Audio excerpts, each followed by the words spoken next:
नारायणं नमस्कृत्य नरं चैव नरोत्तमं देवीं सरस्वतीं व्यासं ततो जयमुदीरयेत्।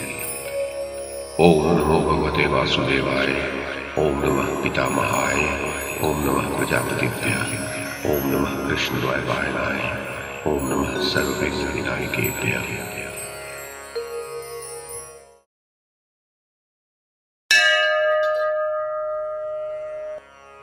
वैशंपायन जी कहते हैं, जन्मेजय गांधारी पुत्र दुर्योधन के साथ सुबल नंदन शकुनी राजा युधिष्ठिर के राजसूय महायज्ञ का उत्सव देखकर जब लौटा, तब पहले दुर्योधन के अपने अनुकूल मत को जानकर और उसकी पूरी बातें सुनकर सिंहासन पर बैठे हुए प्रज्ञाचक्षु महाप्राज्ञ राजा धृतराष्ट्र के पास जाकर इस प्रकार बोला।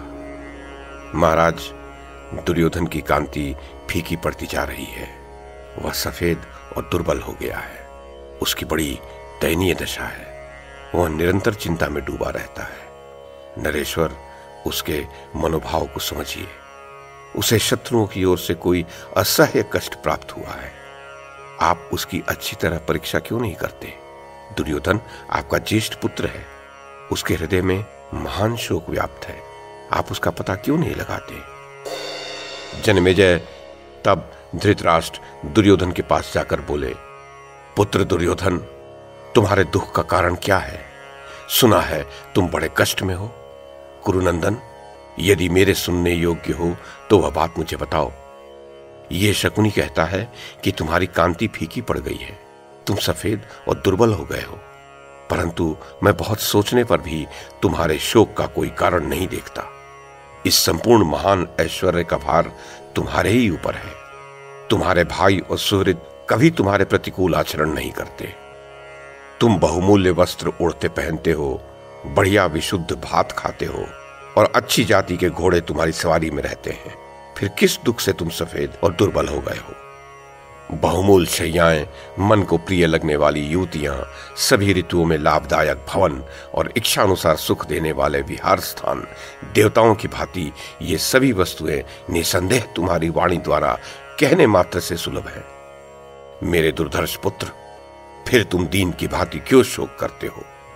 जैसे इंद्र को स्वर्ग में संपूर्ण मनोवांछित भोग सुलभ हैं, उसी प्रकार समस्त अभिलषित भोग और खाने पीने की विविध उत्तम वस्तुएं तुम्हारे लिए सदा प्रस्तुत हैं।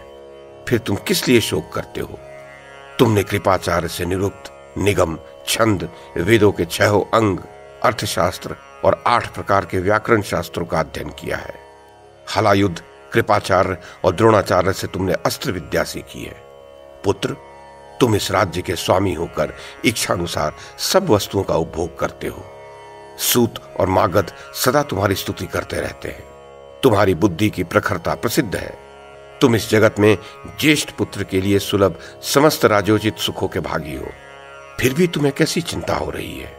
पुत्र, तुम्हारे इस शोक का कारण क्या है, ये मुझे बताओ।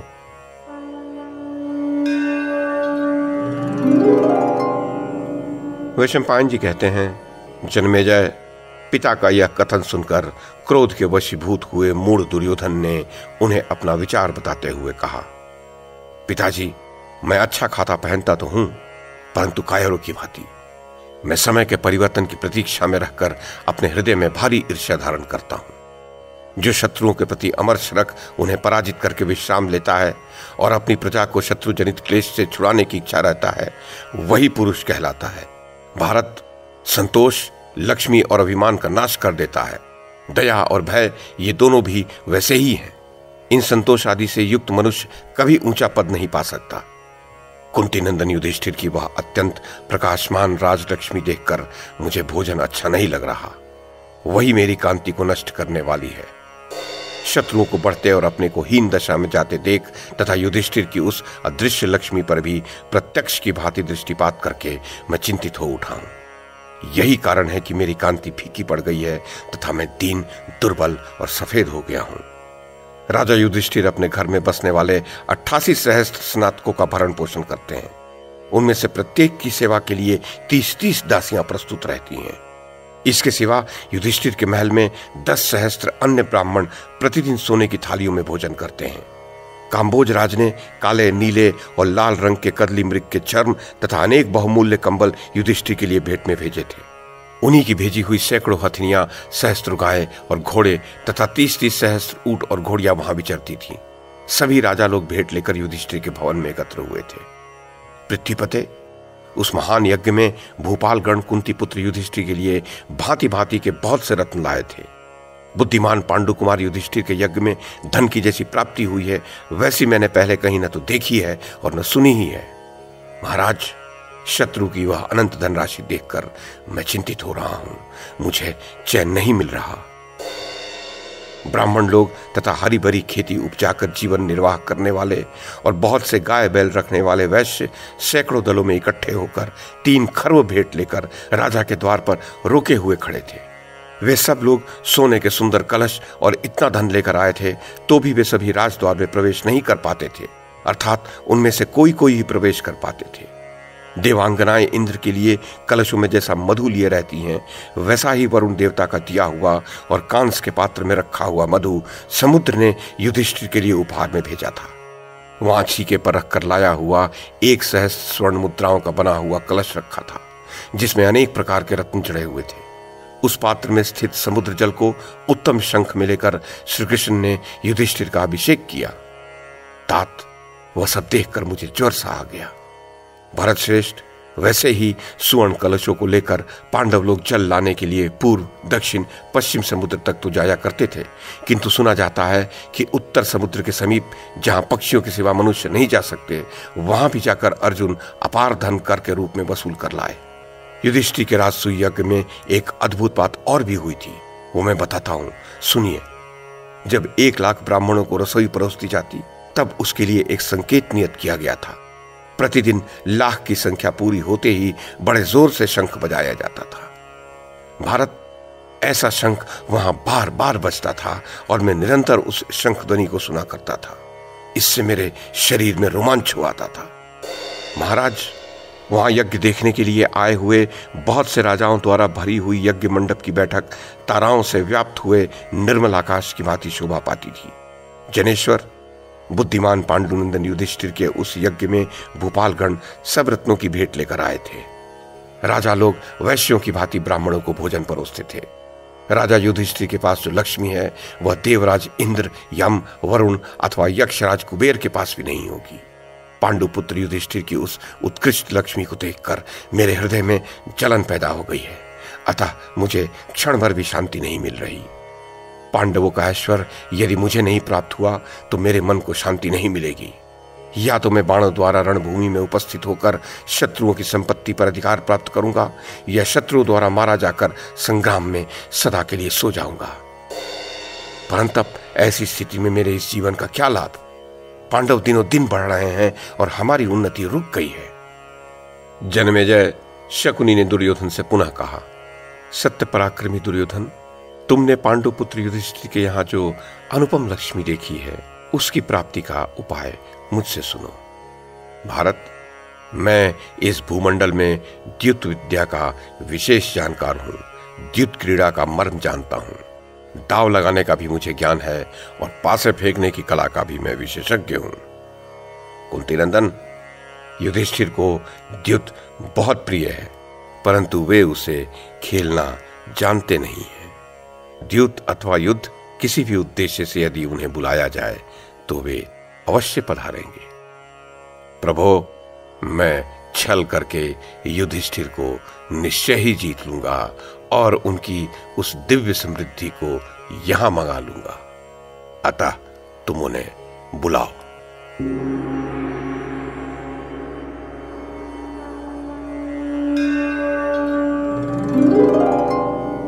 वैशंपायन जी कहते हैं, जन्मेजय, शकुनी के ऐसा कहने पर राजा दुर्योधन ने तुरंत ही धृतराष्ट्र से कहा, राजन, ये अक्ष विद्या का मर्म जानने वाले हैं और द्युत के द्वारा पांडुपुत्र युधिष्ठिर की राजलक्ष्मी का अपहरण कर लेने का उत्साह रखते हैं, अतः इसके लिए इन्हें आज्ञा दीजिए। धृतराष्ट्र बोले, महाबुद्धिमान विदुर मेरे मंत्री हैं, जिनके आदेश के अनुसार मैं चलता हूं। उनसे मिलकर विचार करने के पश्चात मैं यह समझ सकूंगा कि इस कार्य के संबंध में क्या निश्चय किया जाए। विदुर दूरदर्शी हैं। वे धर्म को सामने रखकर दोनों पक्षों के लिए उचित और परम हित की बात सोचकर उसके अनुकूल ही कार्य का निश्चय बताएंगे। दुर्योधन ने कहा, विदुर जी जब आपसे मिलेंगे तब अवश्य ही आपको इस कार्य से निवृत्त कर देंगे। राजेंद्र, यदि आपने इस कार्य से मुंह मोड़ लिया तो मैं निसंदेह प्राण त्याग दूंगा। राजन, मेरी मृत्यु हो जाने पर आप विदुर के साथ सुख से रहिएगा और सारी पृथ्वी का राज भोगिएगा। मेरे जीवित रहने से आप क्या प्रयोजन सिद्ध करेंगे?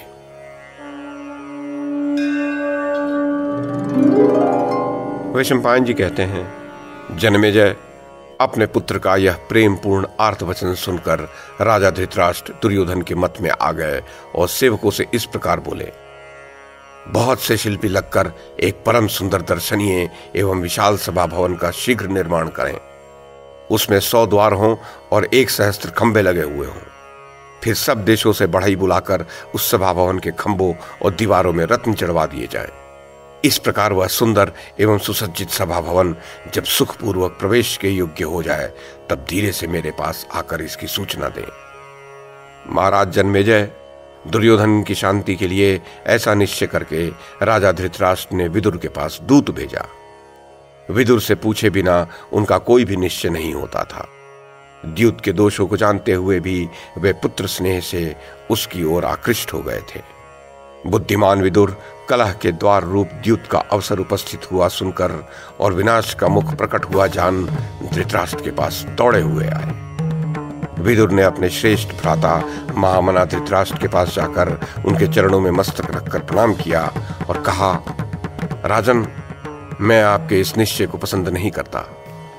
प्रभु, आप ऐसा प्रयत्न कीजिए जिससे द्यूत के लिए आपके और पांडु के पुत्रों में भेदभाव न हो। धृतराष्ट्र ने कहा, विदुर, यदि हम लोगों पर देवताओं की कृपा होगी तो मेरे पुत्रों का पांडु पुत्रों के साथ निसंदेह कलह नहीं होगा। अशुभ हो या शुभ, हितकर हो या अहितकर, सुहृदों में यह द्यूत क्रीड़ा प्रारंभ होनी ही चाहिए। निसंदेह यह भाग्य से ही प्राप्त हुई है। भारत, जब मैं, द्रोणाचार्य, भीष्म जी तथा तुम ये सब लोग सन्निकट रहेंगे तब किसी प्रकार दैव विहित अन्याय नहीं होने पाएगा। तुम वायु के समान वेगशाली अश्व द्वारा जुते हुए रथ पर बैठकर अभी खांडवप्रस्थ को जाओ और युधिष्ठिर को बुला ले आओ। किंतु विदुर, तुम मेरा निश्चय युधिष्ठिर से न बताना। यह बात मैं तुमसे कह देता हूं। मैं देव को प्रबल मानता हूं, जिसकी प्रेरणा से यह द्यूत क्रीड़ा का आरंभ होने जा रहा है। जन्मेजय, धृतराष्ट्र के ऐसा कहने पर बुद्धिमान विदुर जी ये सोचते हुए कि यह द्यूत क्रीड़ा अच्छी नहीं है, अत्यंत दुखी हो महाज्ञानी गंगानंदन भीष्म जी के पास गए।